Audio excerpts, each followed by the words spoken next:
Magandang araw mga katekis! Welcome sa TechTalk, Cybersecurity Chronicles, kung saan pag-uusapan natin ang mga issue sa mundo ng teknolohiya.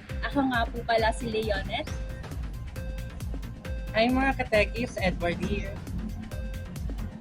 At ako naman si Lara, at sa episode na ito, pag-uusapan natin ang mga controversial na hacking incidents sa Pilipinas. Isa na doon ang Comelec noong 2016 at ang video hack noong 2021.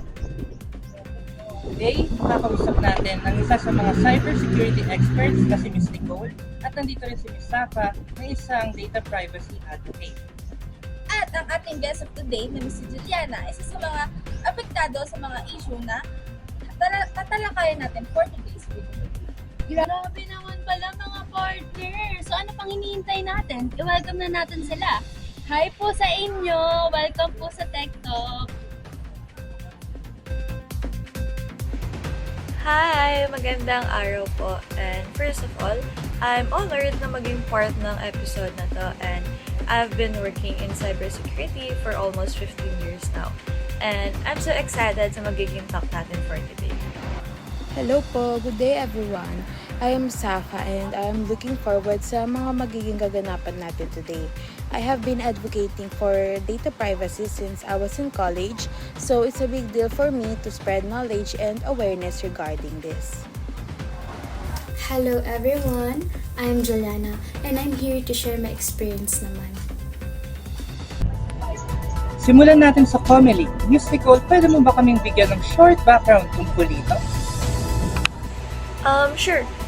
Noong March 27, 2016, hinak ng grupong Anonymous Philippines ang Comelec website para i-prove na palyado ang security measures ng automated election system. Pero malala pa kasi nagkaroon din ng leak mula sa ibang grupong Lulsec Pilipinas.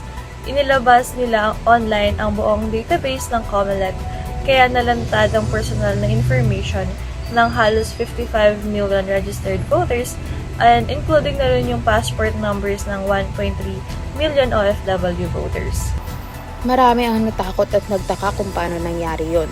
Nawalan ng tiwala ang mga tao sa kakayahan ng gobyerno na protektahan ng kanilang personal na impormasyon, lalo na't election-related pa ito. Kaya nagkaroon ng pressure sa gobyerno na palakasin ang kanilang cybersecurity. Speaking of nawalan ng tiwala, tatalon muna tayo sa isa pang issue. I want to call on Ms. Juliana, isa sa mga naapektuhan ng video hack noong 2021. Pwede mo ba kami bigyan ng onting kwento tungkol sa'yo? Or yun sa nangyari sa'yo? Nako Miss Lara, sobrang nakakagulat at nakakadismaya din sa part ko. Isang araw bigla na lang nawala yung 50,000 ko sa account ko. Wala ako natanggap na OTP o kahit anong alert. Tapos, after no, nag-scroll ako sa Facebook groups. Tapos nalaman kong hindi lang pala ako yung biktima, marami rin pala kami. Tapos, sobrang nakakapanlumo talaga sa akin kasi pinaghirapan ko ng sobra yung perang yun. Well, Miss Lara, ayon sa mga investigation, isang sophisticated fraud technique ang ginamit. Ang ibig sabihin nito is posibleng may kahinaan sa security system ng BDO na na-exploit ng hackers.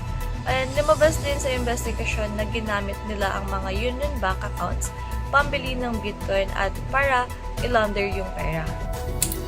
Ang mas nakakagulat pa, may mga biktima na nagsabi na hindi naman sila nag-click ng kahit anumang suspicious link. Since may mga ganitong incident, anong mga naging hakbang ng gobyerno para matapos ang mga incident dito?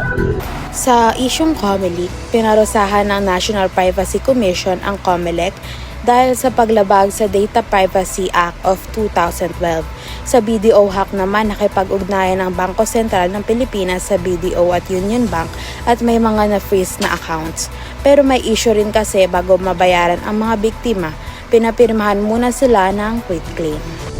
With quitclaim kasi, the bank made them sign a quitclaim before maibalik yung walang pera sa kanila, in exchange for not filing a legal action against the bank.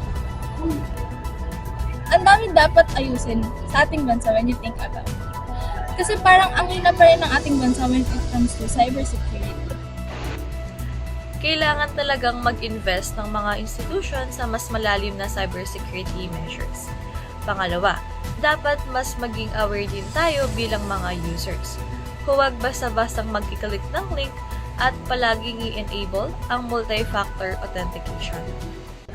Kaya mga katekis, lagi nating tatandaan ang seguridad nating online, responsibilidad nating lahat. Maraming salamat sa ating mga guests, Miss Nicole, Miss Safra, at Miss Juliana. Salamat sa pag-share ng inyong kaalaman at karanasan. Abangan niyo ulit kami sa mga susunod naming episode sa Tech Talk Cybersecurity Chronicles. Stay safe and secure! Bye!